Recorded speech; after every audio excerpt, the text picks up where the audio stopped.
कोल्हापूर महानगरपालिकेनं ताराबाई रोडवरील jockey building ते तटाकडील तालीमपर्यंतचा रस्ता पेवर पद्धतीनं बनवलाय।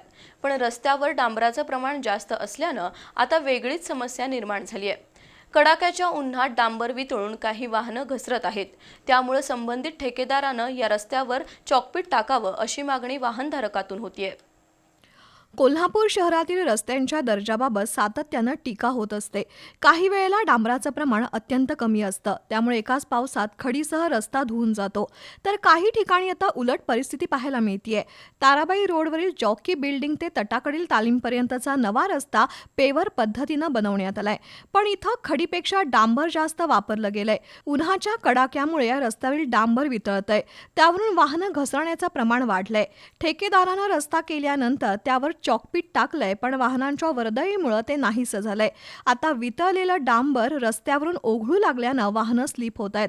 त्यामुळे पुन्हा एकदा या रस्त्यावर चॉकपीट टाकून डांबर वितळणार नाही याची दक्षता घेण्याची गरज आहे।